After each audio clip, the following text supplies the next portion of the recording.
We are live. Welcome, ladies and gentlemen, to another fabulous occurrence of the FNP Live Show. This week's episode is brought to you by The Greater Good. Are you feeling an overabundance of your own thoughts? Do you feel like you need someone to mind control, help you find a greater purpose in life? Why don't you come check out our race called the Tau? Anybody want to join? Anybody? Just me? Am I the only one who's super psyched about the greater good? I think so. I think there's going to be a couple people out here who have already experienced and already been touched by the greater good. Yeah, it's called Russia. Oh, in China. Are you calling Tau communist? Because that's not very nice. I didn't say those words. Didn't you say those words? Are you calling Tau communist? Who's watching me right now? That's not very nice. Someone else has got the show. Is that what I sound like all the time? All the time. Oh, God. No wonder you guys can't stand me. With a little more squeak, though. A little more squeak? Yeah. Travis said Tau again. Travis is going to start playing Tau. I don't think so. I think he's going to start playing, but it won't be Tau because he wants to play Eldar. Eldar? Oh, yeah. I can kind of see I can see Travis playing Eldar. Oh, yeah. I would have thought more like Khorne Berserkers. Like, that's what I see Travis playing. Because he's like so mild-mannered, and he's like such a nice guy. And then I just see like Berserkers just beating the crap out of you with chain axes. That's what I think Travis would like to do. Travis isn't like that at all. He is complete opposite. Exactly. That's why I see Travis playing that. That doesn't make sense. He seems like Eldar. He fits Eldar 100%. 100%. Okay, so Ben, what do we got, man? So we've got our first wave of official Tau previews, and we've also got a couple waves of Tau rumors and leaks. So we're just going to dive right in. We'll start off with the official stuff since, it's actually real. And I'm going to start putting this into, the comments. I can't really comment. So we're just going to put it into I can't type. There we go. So we'll put these into the chat for now, and then we'll add them to the description later. So they will be available for everyone to check on their own time. But those are the official previews from GW. So starting out, they started talking about the Tau Sept, because we are going to have, as was mentioned earlier in some of the previous leaks, 5 Septs and one that would be the Farside Enclave. So that's pretty much official, or that is official. That was actually officially released. So the Tau Sept is kind of like the main Sept, apparently, and their Sept tactics, or their tactic thing, it's pretty powerful. It's going to be whenever a Tau unit, it's a tenant. I'm sorry, it's a tenant. Whenever a Tau with this tenant uses their For the Greater Good ability, or when they fire Overwatch whilst they are within 6 inches of a friendly Tau Sept unit, a 5 or a 6 is required for a successful hit, irrespective of the firing model's ballistic skill or any modifiers. So basically, Tau is overwatching on 5s or 6s. Now, the way that is,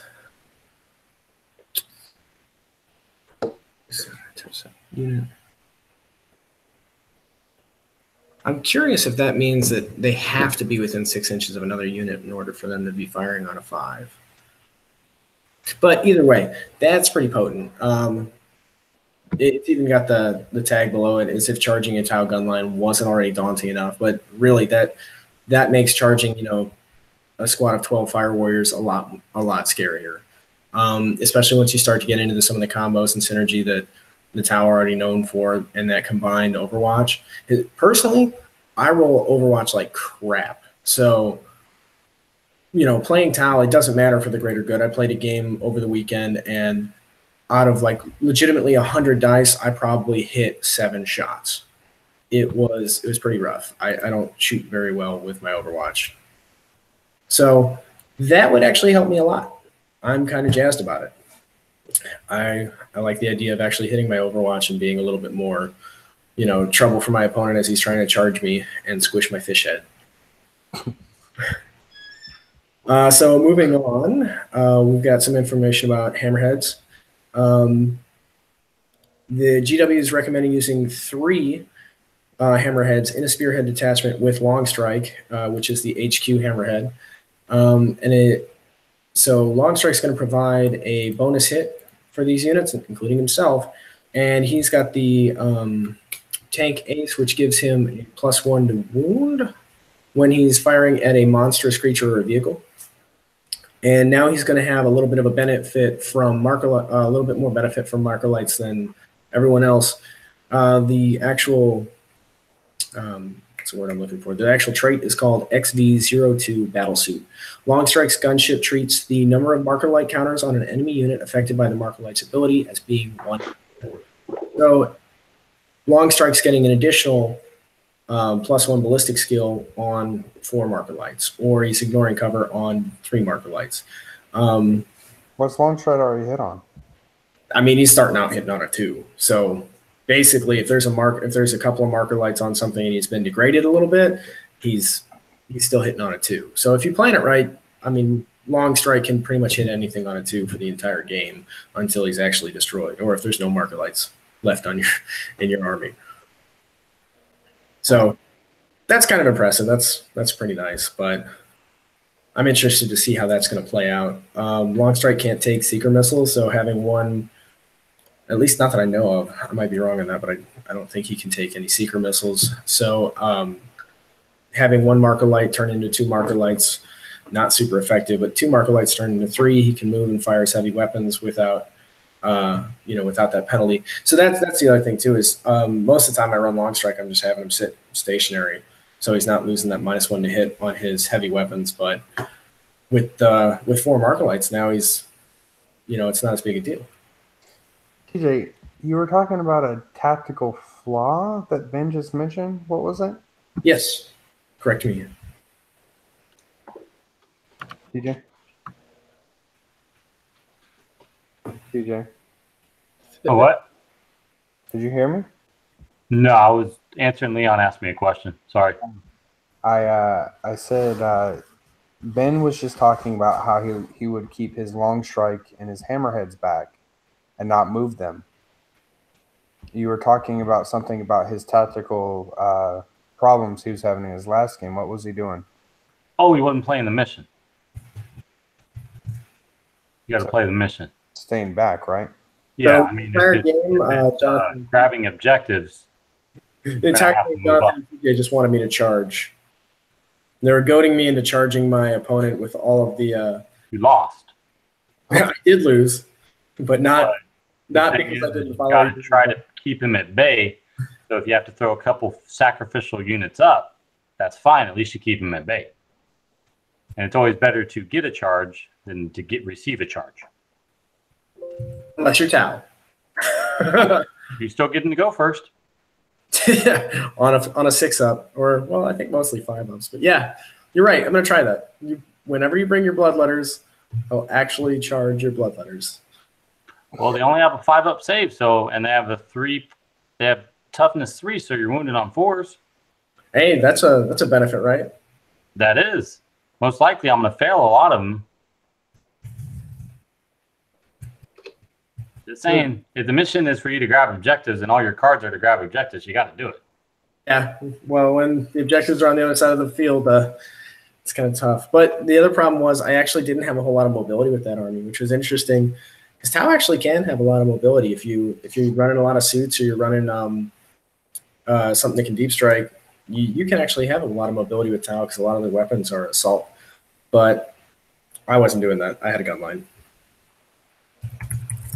Aren't you getting like some kind of like new like butter knife or something? New butter knife? Yeah. You'd have to be a little more specific. You get like a plasma blade or something, right? So I will get to that. There are rumors of a fusion blade being a potential relic you can take, but for now we're going to stick to the actual official stuff. Oh, okay. Okay.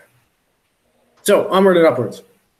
Breacher teams are getting a stratagem, and this is for the Tau Empire. Or I'm sorry, this is Tau Empire, not Tau Sept. That's going to get really confusing. It's really annoying. So the Breacher stratagem is called Breach and Clear. Use this stratagem in your shooting phase before a Breacher team from your army shoots at an enemy unit that is receiving the benefit of cover. So the enemy's got to be in cover. The Breacher team rerolls failed wound rolls against that enemy unit until the end of this phase. Kind of neat. I'm a little unimpressed, but I don't really rock Breachers because it's kind of difficult to get them up the field before they get obliterated. And now on to the actual Tau Sept stratagem. Although I do like Breachers, I should clarify. I really do like Breachers. They're just, I haven't found a good way to use them yet. So the actual Tau Sept stratagem, it's called Focus Fire, and the stratagem reads: use the stratagem after a Tau Sept unit from your army inflicts an unsaved wound on an enemy unit in the shooting phase. You can add 1 to wound rolls for any other Tau Sept units from your army that target the same unit, the same enemy unit this phase. So that's pretty interesting because Tau are already wounding everything in the game except for like Titans on a 5. Their weapons are strong enough that they're wounding everything on a 5. So basically, if you can get 1 wound off onto anything, the rest of the army is wounding it on 4s at very least. So that's pretty potent. It is 3 command points, which is, I think, a little bit expensive. But if you really need to delete a unit off of the board, that's probably a good way to do it. I definitely wouldn't want that being used against my Spartan Assault tank. I'll tell you that right now. I'd use it on Custodian's bikes. Yeah, that'd be good. That would be helpful. I wish that it was giving a little extra AP. I hope that there is a stratagem that gives AP, because so far there hasn't been anything like that at all. So I'm really hopeful, but that's not exactly Tau's wheelhouse. So. But that kind of wraps up the preview from yesterday. So the preview from today is for the Borkan. I don't know how to say that. The Borkan Sept. So let's see. So I think this is going to be one of the most interesting Septs to play as, and I'm already planning out lists to use this Sept because I think their trait is really potent.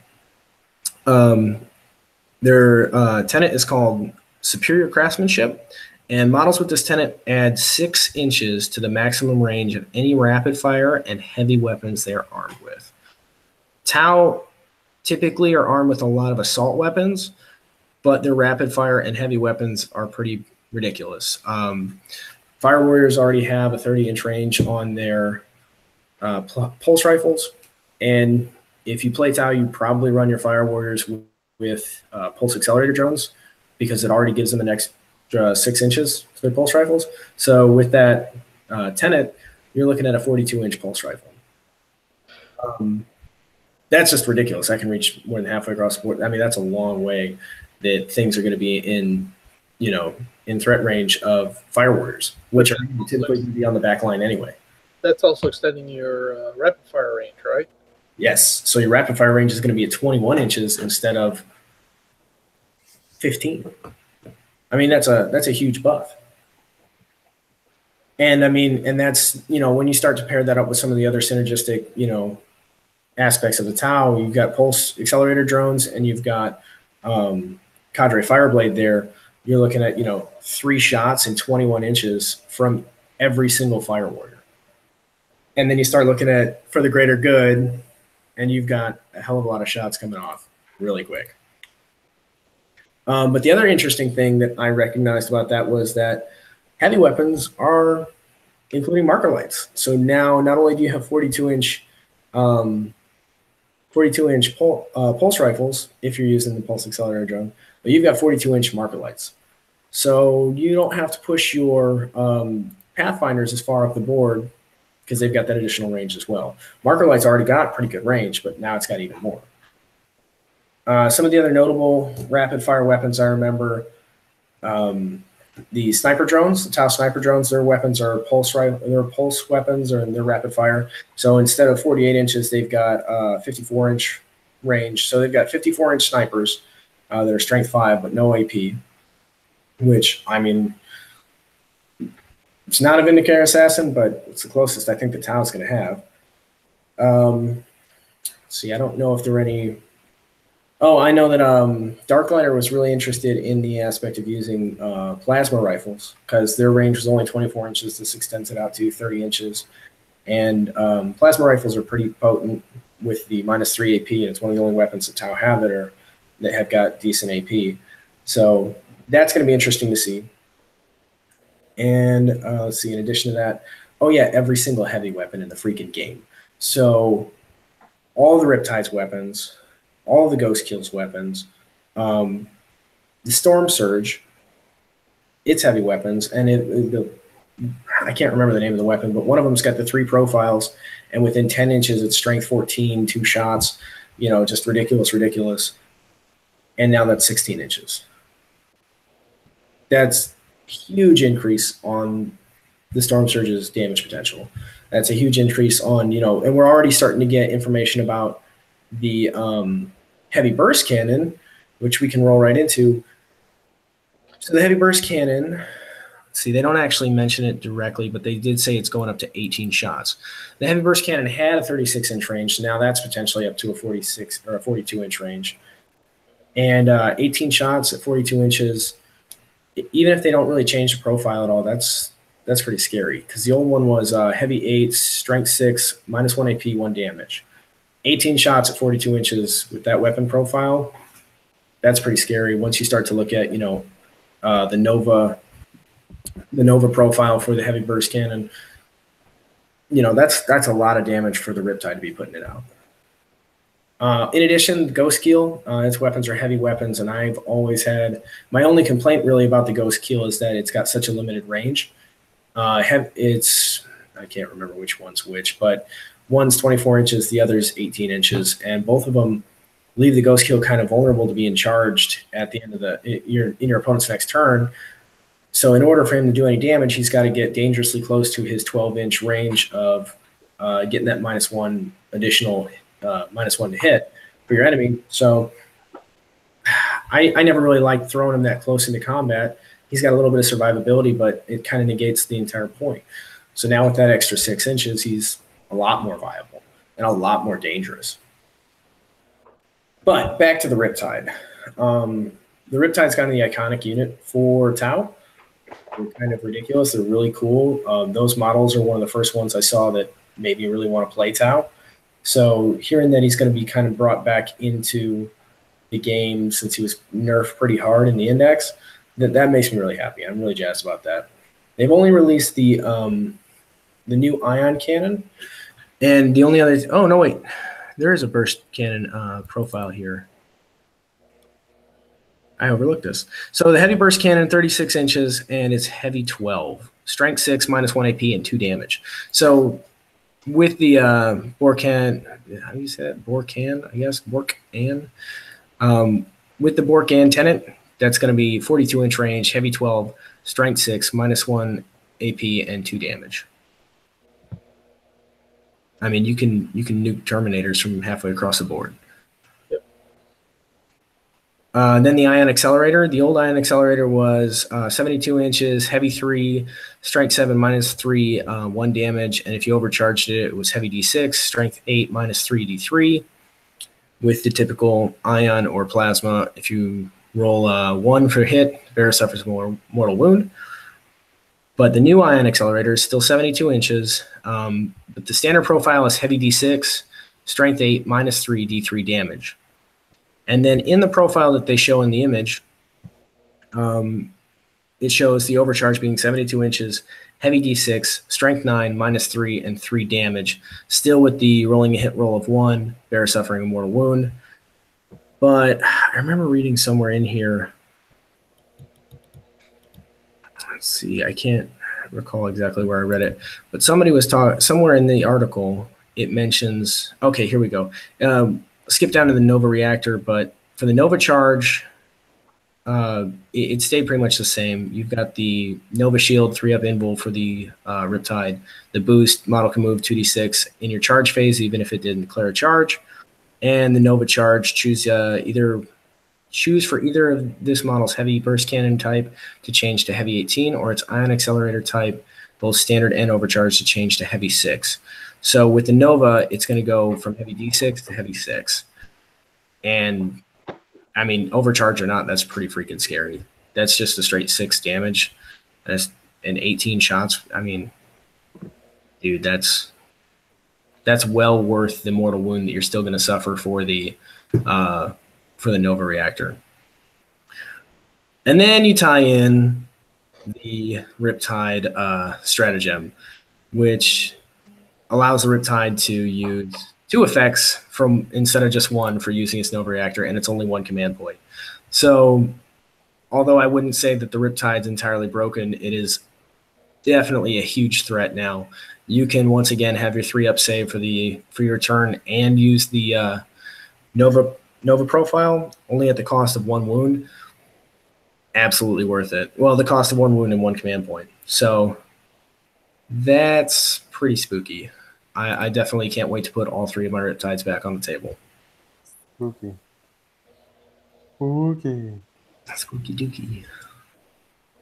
And last but not least, for the official stuff, they talk a little bit about the Storm Surge and the Vorkan stratagem for the Storm Surge. Well, it's not directly for the Storm Surge, but it definitely affects the Storm Surge. Use this stratagem when a Vorkan Sept unit for your army fires a ranged weapon that makes a random number of attacks, e.g. heavy d6, heavy 2d6, etc. You can reroll one of those dice used to determine the number of attacks made. And it's only 1 command point. So when you're using your Riptide and you're not using the Nova charge, you roll heavy d6 for your standard shot or your overcharged ion cannon, and you don't like how many shots you got, you roll a 1, you only get 1 shot, you can use your command point and reroll that. I don't think it's an incredibly great stratagem, but it will spare you from having to use your command reroll in that phase, and I think that that's beneficial in and of itself. But there's not a whole lot of units that actually have heavy 2d6 as far as we've seen yet for Tau. The only thing that comes to mind is the Storm Surge, and it's got heavy 4d6. So I'm interested to see exactly how useful that'll be. But maybe some of the new weapon profiles will be very useful. We just haven't seen the official stuff yet.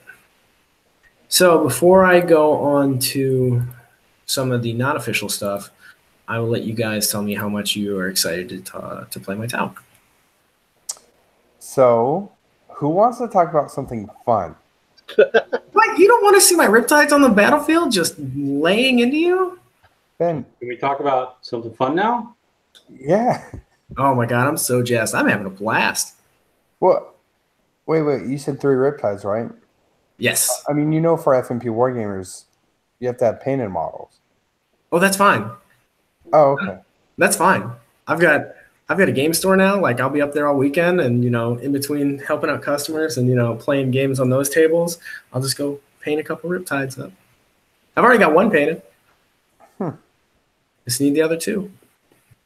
My Storm Surge is painted too. So I'm feeling almost another bet. TJ. Ooh. What bet is this? Well, last time you didn't want to bet because no one wanted to bet on Ben's side because we know we were going to lose. I'm not going to bet on Ben's side. It's like giving you money. Since you already have a game store, I'm going to be giving you money there, so I might as well just give you money there to get something in return. You'd get the joy of seeing my Riptides on the channel. No, because you're not going to actually do it. So, I mean, if you bought some painted ones, then yes, I would see you get your Riptides on the channel. But if you're going to paint them, Ben, I don't think that's going to happen recently, man. So I'm not going to just give Jonathan free money. I need to get something in return. I like free money. I know you do. You can collect Jonathan's tears when you collect, and you get to see my Riptides laying into him on the channel. Oh, he's talking about my tears of laughter. Yes, that's what I'm excited for. Your tears of laughter. Yeah, because Ben would be like, hey, with my Riptide, I'm not going to shoot the big thing. I'm going to shoot the small thing, and totally mess up on tactics. So, yes, you're right, Jonathan. We would have a good laugh at this. And the Terminators and Dark Angels would love that 2 damage flat now. Sure. Heavy 18, 2 damage flat. Yes, please. Sure. I can't wait. Can't wait. I'm just gonna Next year? Is that the tier collection device, Felipe? This is going to be on the table, and I'll be filling it with your tears as your riptides are pulled off the table. That's a-okay with me. I'm just so excited to finally put my riptides back on the table. I had a great time getting annihilated by your Noise Marines the other day, or the last time we played. Yeah. You know, out of all of my complaining about playing against Jonathan's Noise Marines, I ended up playing against your Noise Marines, and the game I played over the weekend with my Tau was against Noise Marines. So I can't seem to escape, and I was not thrilled. What I've been running lately hasn't been Noise Marines, so there's not going to be any, oh, you killed him and he gets to shoot. It's more along lines of punch, kick, pistol whip with berserkers. Ooh. And bloodletters. Ooh. By the way, Leon, I'll take you up on that free Riptide, man. I call it. Free Riptide? Yeah, in the chat, Leon's been talking about he's got a Riptide. He didn't have any clue what to do with it, so he's just going to paint it up. So I'll take it. You should rock it. You should absolutely play that Riptide. Mm-hmm. I mean, they're going to be viable again. They're finally going to be viable. Dude, he even said, "Good thing Ben doesn't read this." I just read that and I was like, no. Oh, I bet you did. Ben could have had a free Riptide. Painted Riptide. I mean, that's the other thing too is Riptides are going to get a huge point decrease, so I'll be able to fit even more of them onto the board. Maybe I should take you up on that, Leon. Maybe I'll be able to fit 4 of them into my list instead of just 3. Just bring an army of Riptides. Yeah, you just bring an army of Riptides. That'd be cool. What are they? Heavy support, Lord of War, or what choice? Elites. Elites. They are elites. Just take a couple of vanguards. Yeah, or a Supreme Command Detachment. Supreme Command Detachment is HQ and Super Heavy. Wait, I'm thinking Super Heavy. Which one do you get? No, Supreme Command Detachment would be 4 HQs and then up to 6 elites. So I could bring some commanders and some Riptides. Be a pretty good army. Can't wait to see it on the channel. It would be very interesting. Painted. I technically have 4 commanders too. Yeah, I've got 3 commanders. Painted. I think I've got 3. It's all right. Hey, Jonathan, over under 6 months. I believe when I first announced painting my Tau on the channel, I said July. Are we talking about all the tower, or are we just talking about the Riptides? Wait, hold it. July of last year, right? No, I said July of 2019 because when I said July, you all kind of like balked, and then I said 2019. You said, "Yeah, it sounds about right." So I'm still way early on that promise. I've got lots of time left. Well, the fact that you just checked your wrist, which has no data to tell you how far you are, It does. not pretty close. I can tell what time it is. It's 1/2 the freckle, quarter to a hair. Oh, that's I'll just talk with you viewers. Dad jokes. You know, I just want to point out the absolute lovely dynamic of the past 2 shows where you guys are all just kind of like, you're never going to paint it. And I'm just like, Tower going to be awesome. And you guys are, well, you're never going to play it anyway. You'll play I it, don't know what I sound like. but you will paint it. I'll just trade stuff for painted Tau.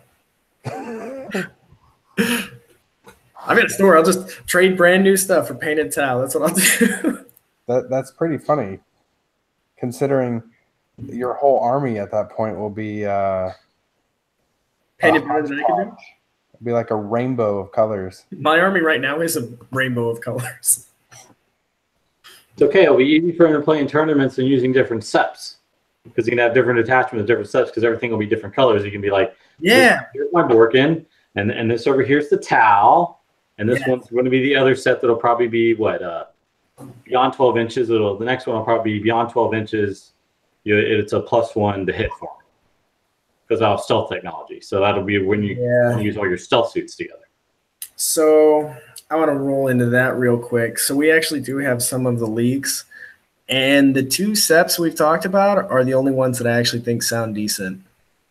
The closest thing to what TJ just described is, let's see, Dalith, the Dalith sept. And this is just a rumor. This hasn't been confirmed yet. But a unit that does not make a manta strike, move, fall back, charge, pile in, or consolidate. So literally you can't move for any reason. This turn may claim the benefit of cover even while in the open. Whoop-de-doo.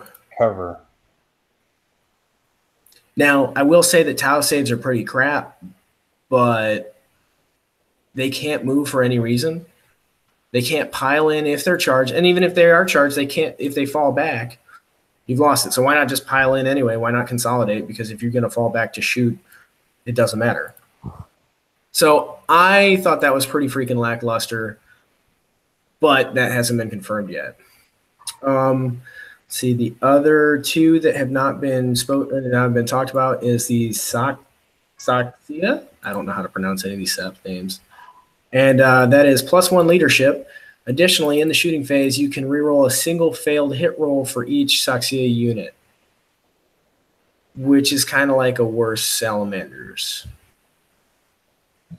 I guess the extra leadership's kind of good for Tau, considering that, the leadership sucks, but they've already got for the greater good, so they're only failing. The worst they can fail a leadership roll is 5 out of 6 anyway. But what's Ben's definition of leadership sucks?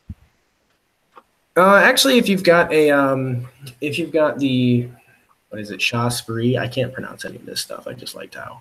If you've got the sergeant equivalent, the leadership 7, everything else is leadership 6. For the most part, pretty much everything else is leadership 6 in the Army. Do you have any way of making them fearless? No.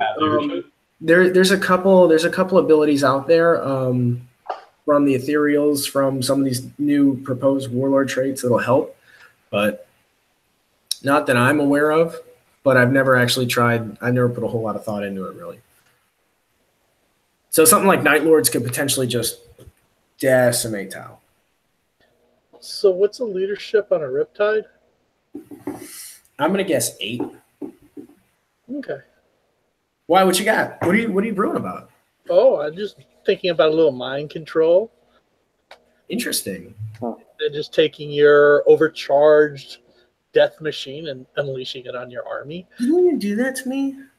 Did you do that to me? I couldn't remember who did that because that sounded familiar. I did. And I was so upset about it too. I did that to you, and you got really upset. Yeah. That sounds right. Yeah. That sounds like something I'd be really butthurt about. I did that with my Inquisition. Yes, with your freaking Jacaro ridiculous monkeys. Oh, I'm so upset about my monkeys. I think that I hate just so much that it doesn't make sense. Like the fluff is just bad. What? It's just bad. Their weaponry had this insane profile that made a bolter look like, a cap gun, but it was just like a ring. They just wore a ring and they're like, yeah, it's a las cannon. Pow, pow. And they're literally monkeys. They're tiny little monkeys, regular sized orangutans, which is at the largest, like a quarter of the size of the Space Marine. And they had what, like a T5 or like 3-up invul or something, like 3 wounds. Like, it was just, what is this crap? Like, who wrote this? Blame the guys that wrote Rogue Trader. That's how. I blame them. I definitely blame them.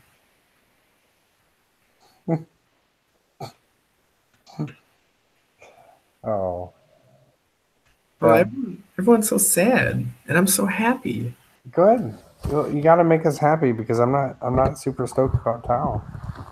Well, what are you super stoked about? Everything. Oh, you know what I'm stoked about? What are you stoked about? That new box coming out. Yes, I knew that's what you were going to go for. With the Skitarii and the Necrons. I know TJ's stoked about that too. Maybe not. Maybe he's not that stoked. Either that or he's finally muted me so he doesn't have to hear me talk about Tau. TJ, what are you doing?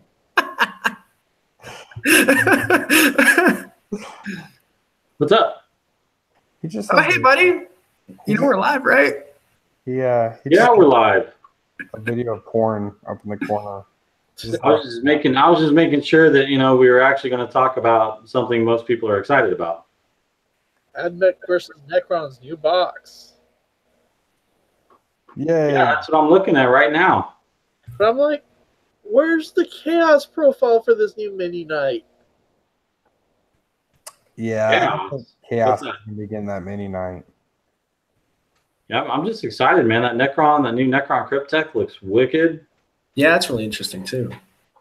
The new little knight models. Except they're going to be Lord of War choices, which is kind of interesting. Yeah, that is interesting. I mean, they're a lot smaller than a regular knight, right? I mean, do we have a size comparison at all? Or do we have a guesstimate? Yeah, I mean, they're probably about a little bit taller than a Redemptor Dreadnought, looks like, from what I've seen for size comparisons. There's supposed to be a new detachment where you can take, I think, 2 of those and 1 regular knight and get 3 command points. So Well, it's a super heavy detachment. wings? But This is doing one of your standard knights of powerful force. It also nets your army 3 command points. Oh, interesting. yeah, that's what I was talking about. Yeah. It's the new Riptide wing.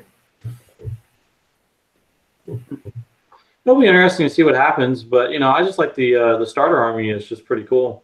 It's actually something I needed anyways for my AdMech army, so because I needed another Tech Priest, Dominus, get another sniper rifle, 2 more plasma culvers, and just a whole bunch of more troops to mix and match. And then top of that, you get 2 little knights, and then I can always start Necrons too. So since we don't have Necrons anymore, they've gone and vanished.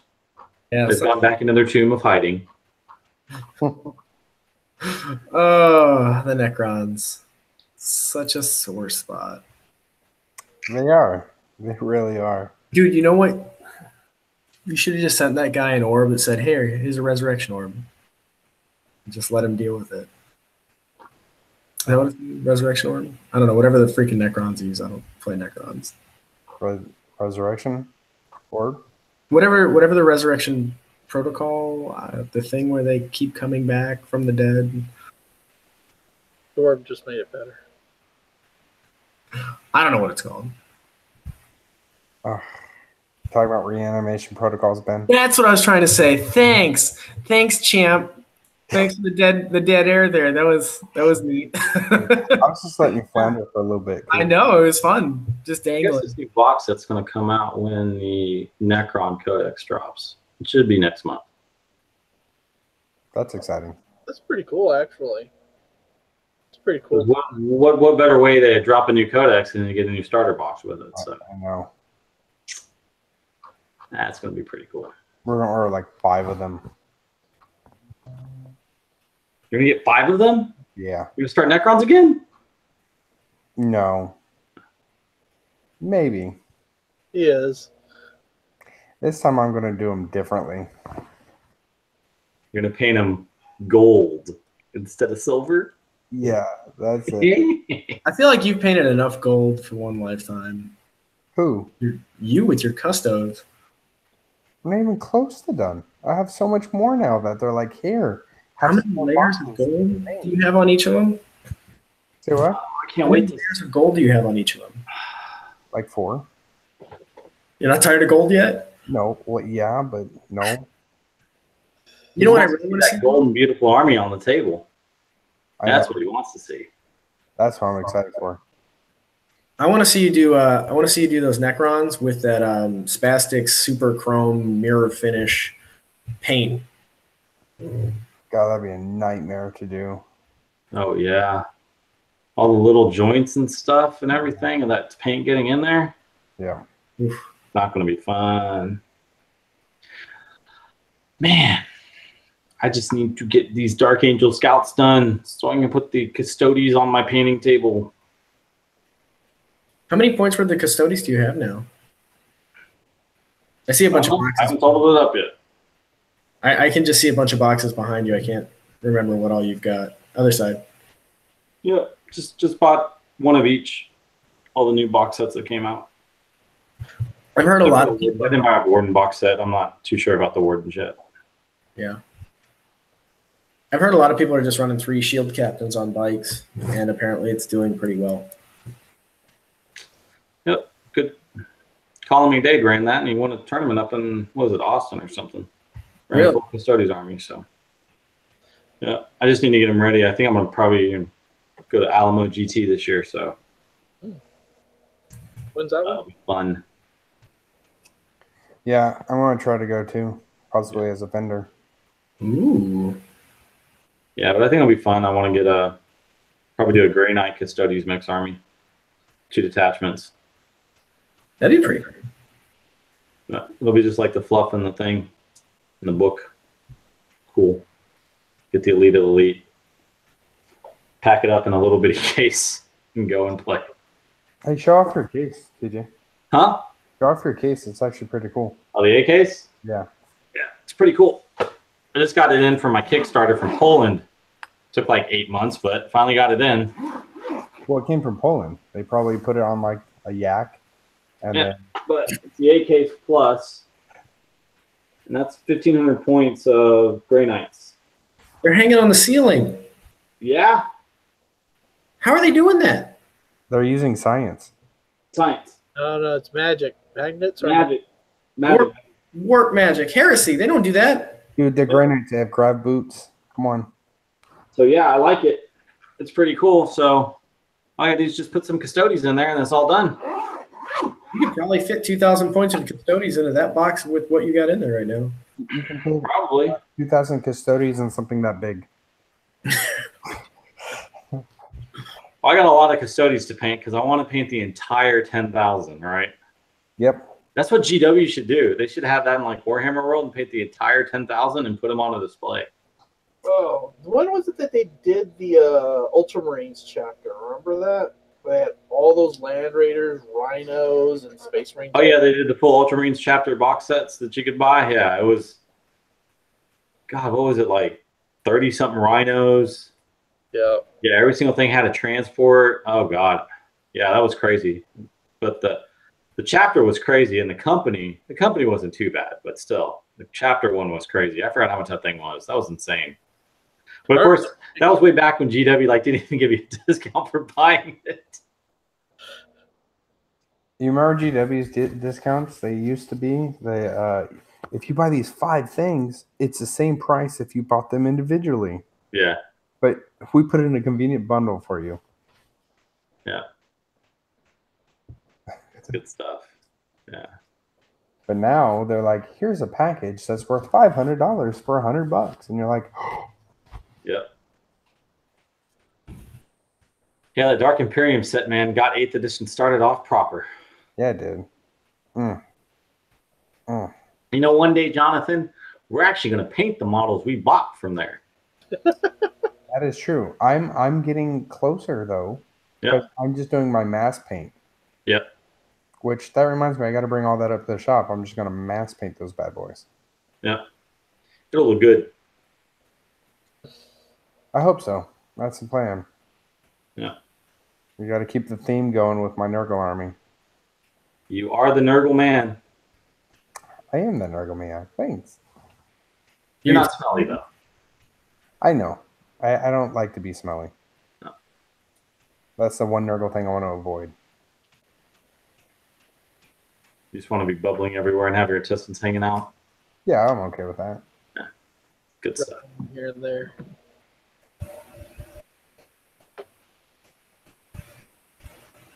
Ben, why are you so quiet? Because we're not talking about Tau?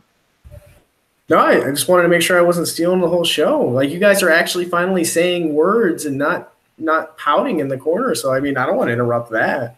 I can't read on your parade. So if we're talking about Tau, we're going to listen to what you have to say. Yeah, buddy. I mean, we could have been rude and interrupted you every time, been like, nah, Ben, Riptides are going to suck. Because you guys were just too busy, like, man. Well, I guess, guys, next time Ben wants to talk about something, we'll just rudely interrupt him. and not let him Wouldn't be any different than normal. I can do that. Okay. I can concur. He can do that. Let Jonathan do that next time. ability often. I'll do it next time. Every time Ben talks, I'll just I bet. I like that. Eh, Way late. There's a delay on the camera. I hear excuses. I was perfectly on time. Step up your game. No. Was it in the rumors, Ben, where they were talking about the Riptides getting a point decrease? Yes, it was the rumors. Okay. But it's coming from a couple sources, apparently. But how many points were we talking about again? Let me pull it up. Riptide down 24 points. Heavy Burst Cannon down 20 points. Ion Accelerator down 42 points. So what were they before with all the loadout? About 400? They were closer to 320, 325 or something like that with the, I want to say with the Heavy Burst Cannon and with a Smart Missile System, which is how I would typically run them.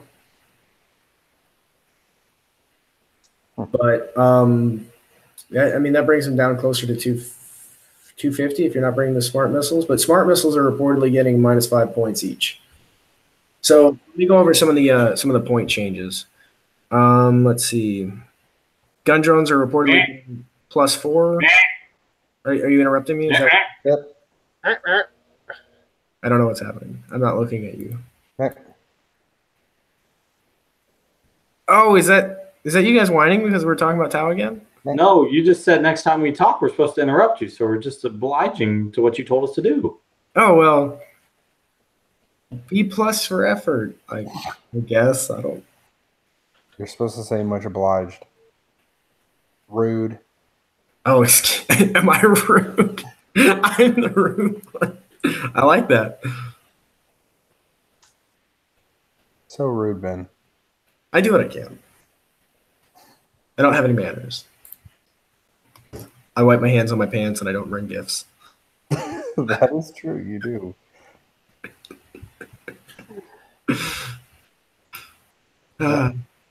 That's an inside joke.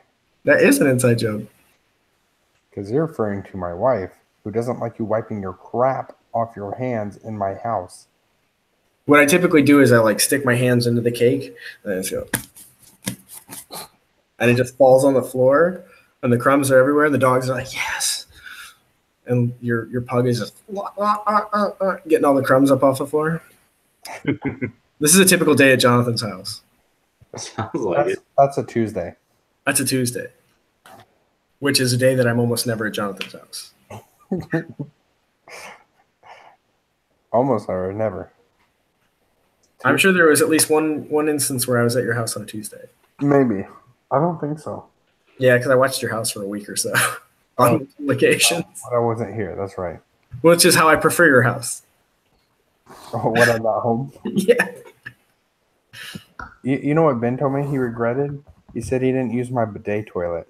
I didn't. I'm so upset about it. I've got 2 regrets on the planet, and that's one of them. Who uses another man's bidet toilet? I would have totally used your bidet. Just because because you would have been, you used my toilet? Your butt? Did you disinfect it? That's what your face would look like. I like TJ's face. It is funnier. I can't see it. TJ's face is little right now. I made it bigger. That's what she said. No, not with that. No. Felipe coming in the backfield with a zinger.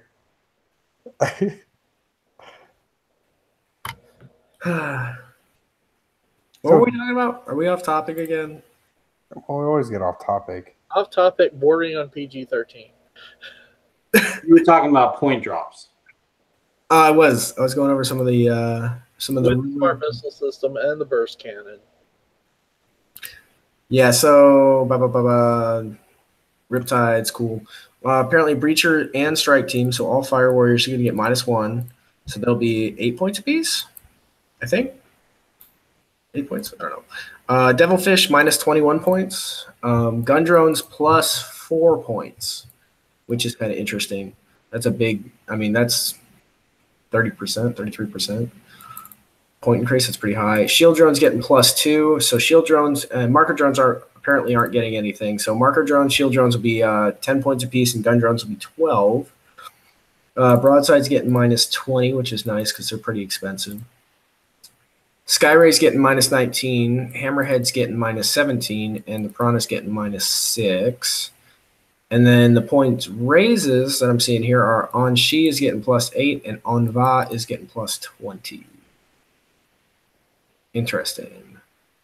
However, I will say that if the Hammerhead railgun profile doesn't improve, that 17 points isn't going to be worth it. Because all 3 of my freaking Hammerheads whiffed on Saturday, having 1 shot apiece, even at BS3 with the help of no, BS2. Almost everything I shot at, they had BS2. So they hit and they wounded, but having only 1 shot, that's an easy invul save to make every time. And how much damage is it per hit, per shot? It's D6. It's strength 10, D6, and the AP is like -4. It was basically a las cannon.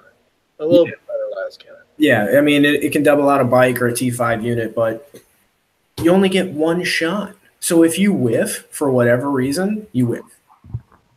I mean, even the broadsides have got 2 shots for their rail cannons or rail guns or whatever their profile is.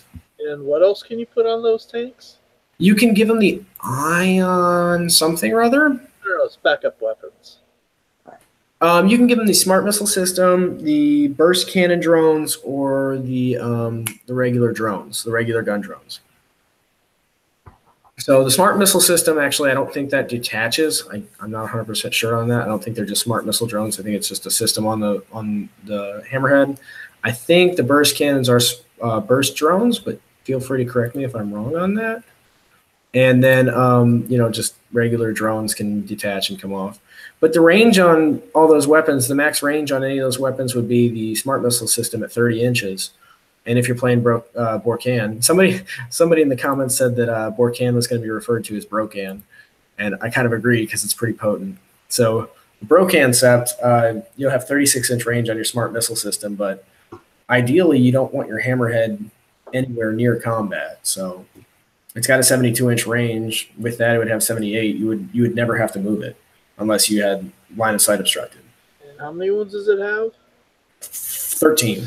13. So sitting on objective probably take more than a turn to kill it, unless obviously it's like massive amounts of heavy weapons.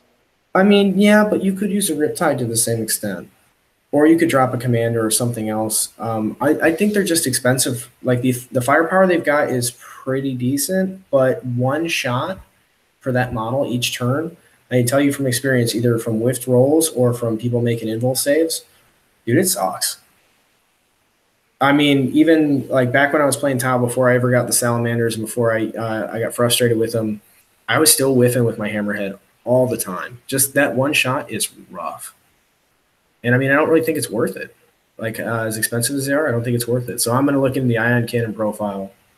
Apparently the ion cannon's getting 20 points off, so that's pretty decent. But I mean, the heavy rail rifle with the broadside is getting -28. It's getting 28 points off, and I don't see any rumors about the rail gun on the Hammerhead getting any kind of point reduction. So hopefully it's getting a better weapon profile, but that wasn't mentioned when they talked about long strike, and I kind of feel like they would have pushed that in right there. So wait till the book drops. Yeah, gotta wait till the book drops. The Supremacy Railgun's coming down 19 points. I personally am a big fan of the Tidewall, though. I think it's pretty neat. So you play the Tidewall often? I've been trying to work the drone port in as often as I can because I've got a little combo to get better marker light usage. Because most Pathfinders are shooting a marker light at a 4-up. If they move, it's a 5-up. But the Tidewall drone port lets whoever's riding inside it, the drones get the ballistic skill of whoever's riding inside it. So if you take a regular Fire Warrior or Pathfinder, they're getting a 4-up instead of their typical 5-up. If you put them next to a drone controller, then they'll have a you put them next to somebody with a drone controller, they'll have a 3-up. But if you put someone like Darkstrider or Cadre Fireblade inside of the drone port, now they've got a 2-up. So if you've got a 2-up marker light coming off of your Cadre Fireblade or your Darkstrider, and then you've got, if you take 4 marker light drones, you've got 4 more 2-up marker lights, rerolling 1s from the first shot from Darkstrider or Cadre Fireblade. So theoretically, you've got 5 really good chances to get 5 marker lights onto a target. You just absolutely need 5 marker lights on. So I like to run them with that. And I mean, with some of the other stuff that's on the board, the drones don't always get picked off right away. And if they get picked off right away, I can still put like a squad of Pathfinders inside, and they're at least in a covered transport that they can fire out with their marker lights. And I mean, that's kind of handy. Or put a squad of Fire Warriors in there and just drive it around. Then you can always hop out.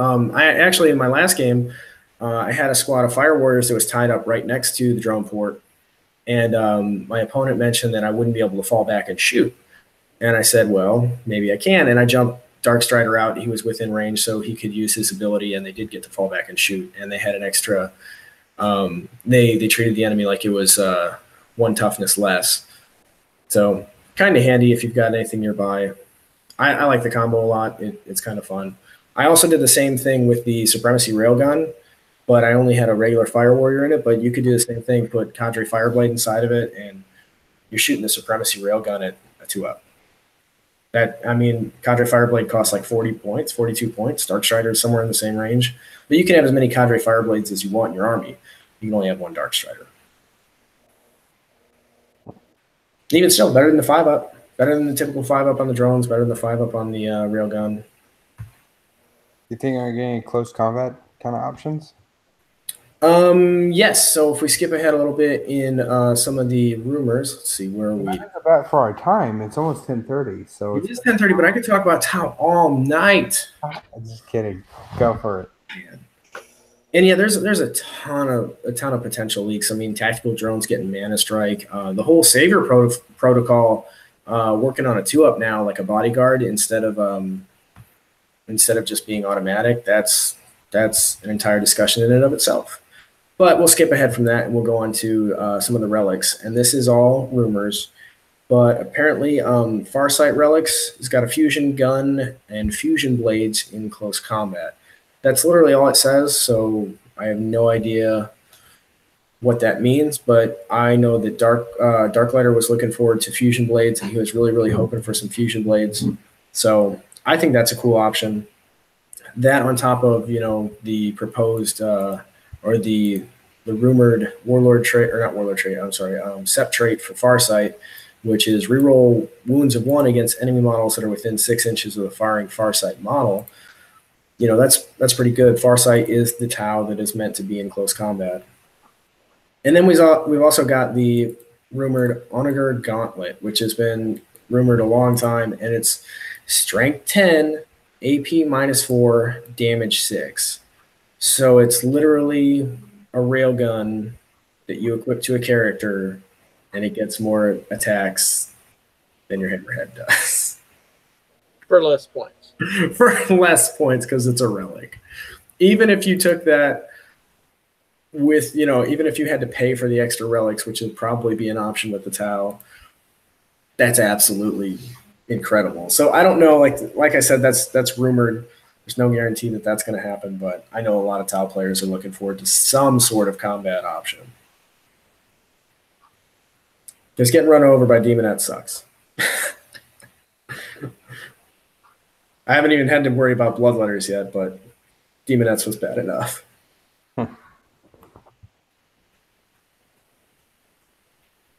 Man, you say talk all night. You already got quiet. Well, I mean, I was hoping that you guys would share in the discussion with me, but we'll go back to it. So let's see what we got next. So potentially there's a for Tau Sept, apparently the relic will give the commander jump, shoot, jump, which is something everybody's been wanting back really bad.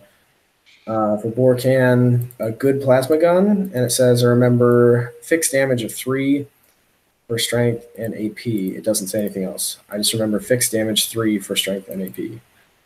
So I would imagine just a typical plasma gun with strength or with damage 3, which is pretty potent. Next is a flamer upgrade, strength 6, -1 AP, 8-inch auto hit, and air bursting frag launcher, strength 6, -1, 2 damage, can shoot at targets outside of line of sight. So a little bit better than a typical air bursting frag launcher. Let's see. Oh, and should definitely clarify this because this is one of the big questions I had is what is the SEP tenets actually going to apply to? Apparently it's all models except for Recruit and Vespids, which is huge because the chapter tactics, the Legion tactics, they only apply to infantry, dreadnoughts, and bikers, but potentially the Tau tenets are going to cover the entire army, except for if you've got weird aliens in your mix, which I don't usually run crew because, I don't know, they're good for a speed bump. And they're what, I mean, if none of their SEP tenets are going to affect them, then why bring them, really?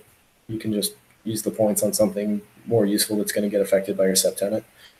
You could pretty much end up having stratagems that work similar to the cultists and chaos. So, hey. That's true. And I will say that Vespids are serious. Vespids are awesome. I mean, they're T4 now, so, you know, they're not going to get deleted immediately. They can deep strike. They move 14 inches, and their weapons are 18 inches with strength 5 -2 AP. One of the only Tau weapons that have got -2 any AP, really. And they're not that expensive. They're like 15 points a model. Freaking awesome. So I mean, I really want some Vespid, but I don't like the model, so I want to make some converted Vespid. Jetpack Tau. What's that? Jetpack Tau. Yeah, that's essentially it. I want to get a breacher team and modify their gun a little bit, and then Puppets War's got some really cool. They're called like roto wings or something like that. And the bits are really cool, and I want to get a bunch of those and make my own Vespid squads. But I haven't gotten around to it, which we know that TJ will definitely remind me of. Nope. That's it. All right. TJ, ladies and gentlemen. Let's see some more of these rumors. Let's see. So thermoneutronic projector is a relic. Strength 6, AP -2. Oh, some of these are not complete sentences. Farsight Enclave gain a stratagem that gives XV8s, aka regular crisis suits, a +1 to hit on the turn they use a mana strike. So that's kind of neat. You drop in and get a little more of a. So I remember a Farsight bomb used to be a really big thing. I kind of remember coming into 7th at the ascent of 7th. Is that right? Your bomb with the fusion guns. The Crisis Commanders deep striking with fusion guns, I think it was. Oh, I seem to remember one of the first games I had played. I had heard a lot about Farsight Nova bombs or something like that. I don't know. I didn't know what was going on back then.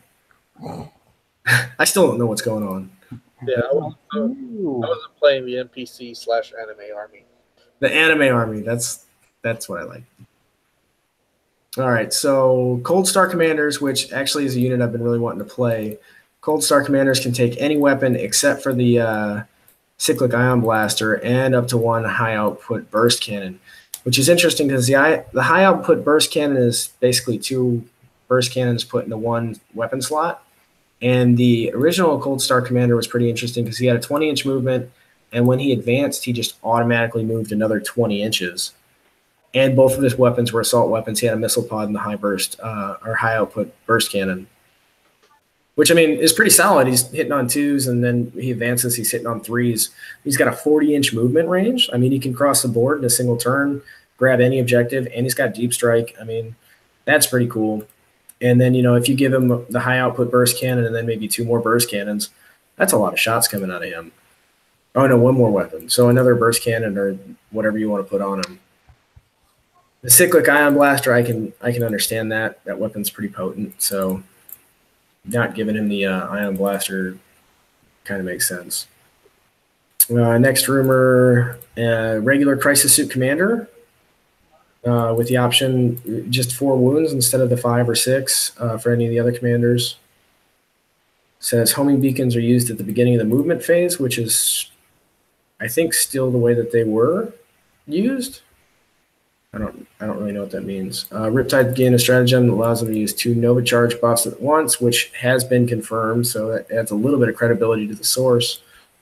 Drones get Mana Strike and Savior Protocols on a 2-up. So what are you guys' thoughts on the Savior Protocols going off on a 2-up instead of just people pawning off wounds on the drones willy-nilly? Now there's a chance to fail. Still has a low chance to fail, but it's pretty good, obviously.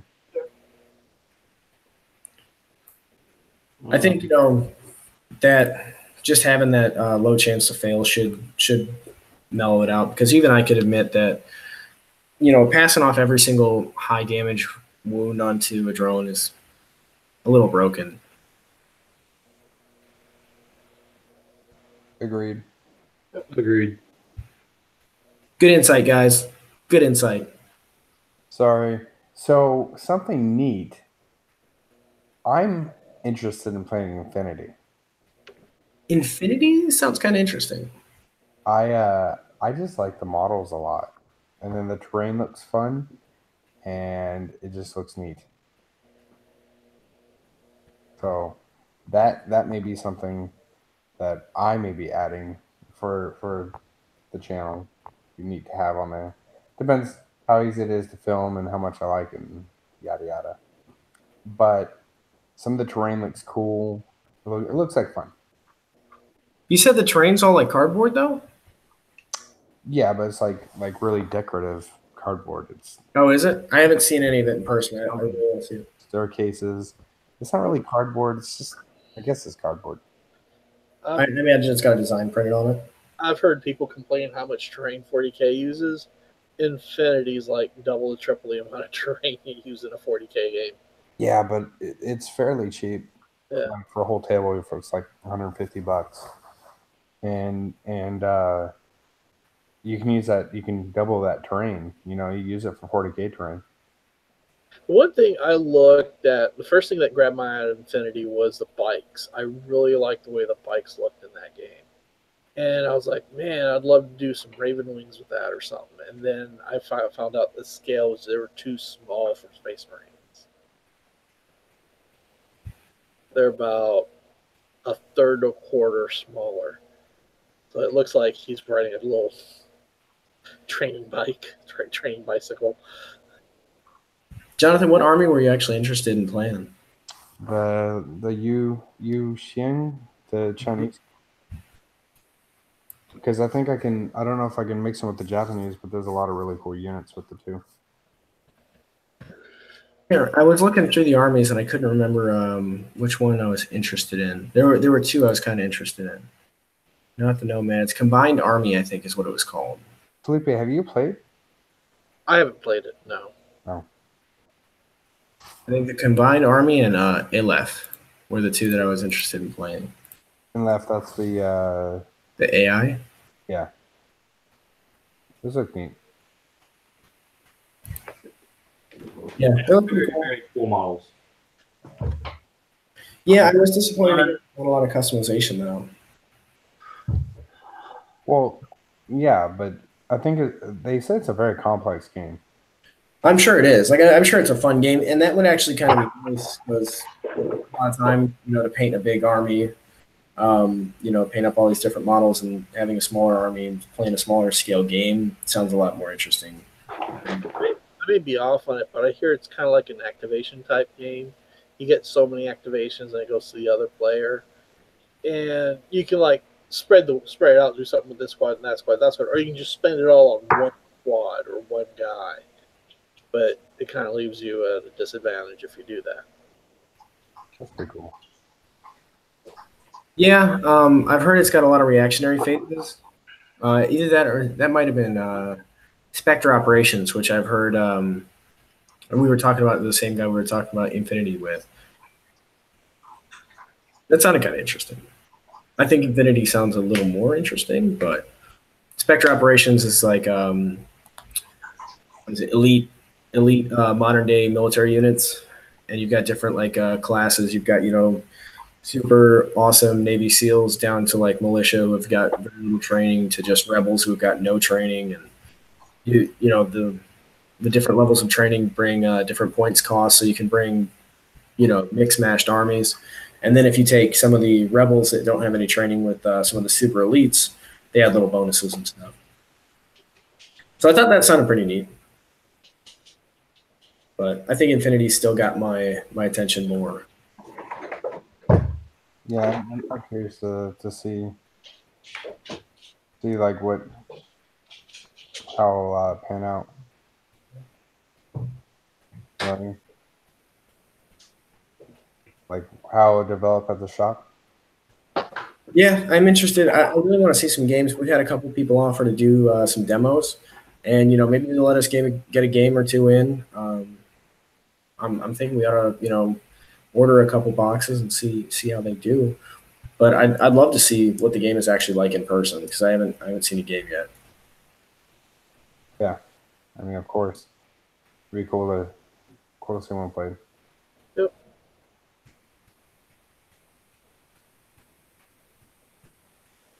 Well, that dead air means it is about time, and it is 10:30.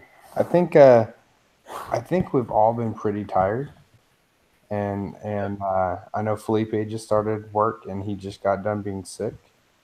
Yep. Me and TJ's been having long days at work, a lot of stuff going on, and same for Ben. We also been doing the shop as well. So, except Ben is still excited. He's got the Tau to power his excitement. Yes, the greater good gives me strength. Pulse for the pulse god. What? I definitely want to play against them once their codex is out. Yeah. I think that you guys are just sad because you know what's coming. It's been a nice few months since you really haven't had to worry about Tau as much, and now Tau are coming back and you're scared. Oh man, I'm excited. I want to see your Tau. I do too. We don't want to see your towel. Painted, You'll get to see it. You're gonna get to see it. painted Tau. I'm gonna have a lot of time up at the store. Well, I'm probably not gonna have that much time up at the store, but I'm gonna make use of what time I can at the store. I'll have all the supplies at hand. My tower already up there waiting for this weekend. Are they? Yep. Actually, we've got our first challenger up at the store this weekend. Oh, nice. Yes, we're actually going to be playing Tau. It's going to be a send-off game for one of the last games before the codex drops, and he wanted to get an extra game in before everything changes, so we kind of have a reference point to go back to. Are you playing with your salamanders this weekend? I'm not sure. I was kind of wondering who wanted to play him. I know some of the Tau tricks, so I was kind of thinking it'd be fun, but I'd also like to see.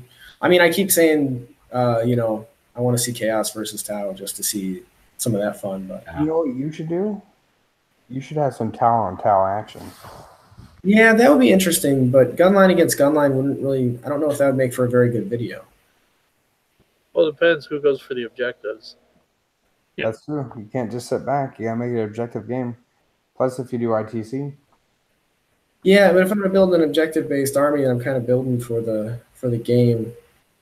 Unless we propose propose the game type ahead of time, and maybe let him build towards it as well.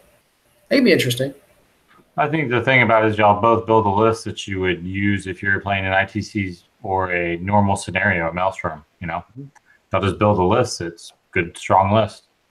Yeah. At the same time, though, I don't know that Tau v Tau would be a very good, video. Unless, unfortunately, I'm not going to be able to make it to the store this weekend. So yeah, maybe we get some Space Bears in there. there's that. Maybe some Nurgle versus maybe some of those T5 models versus all that S5 shooting. Yeah.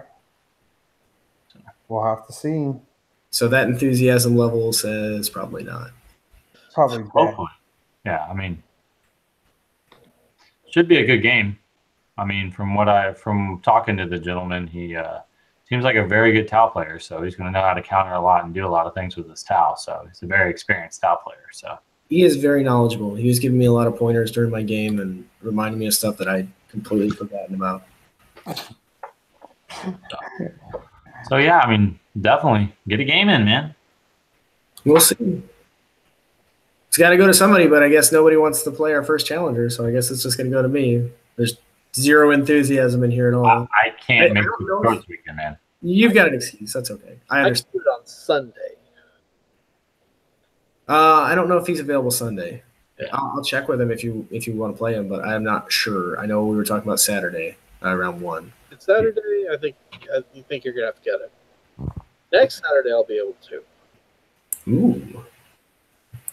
Are you taking on challengers next Saturday? I'll take on challengers next Saturday. We'll figure it out, Ben. If I'll see what he wants to play. We'll give him an option. Yeah, give him the option on what he wants to play. Yeah. So, Yeah, that's what I'd like to do. Got But it. anyway, guys, I think it's about time we called it. It's about time. It's getting late. Yep. Yeah. So, all right, guys. Appreciate everyone who tuned in. Sorry for the dead tired to everybody. Promise when we get cooler things than Tao to talk about. Just kidding. I'm really kidding. But it kind of. No, just kidding. No. Okay, I've got enough excitement for the Tau for all of us. I can tell. You guys are just like, I'll represent the entire Tau community. You guys represent everyone else. It's just like, we're inferior. Well, the community is like, oh, they're releasing the NPC codex. It is kind of funny because there's a lot of people who are just kind of like, are they doing a codex this month? Oh, they are? Okay. And everyone else is just like, I know, because I'm the latter. That's true. All right. Well, Again, thanks everybody, and I appreciate everyone tuning in. So everyone have a good night. All right. bye, guys. all right.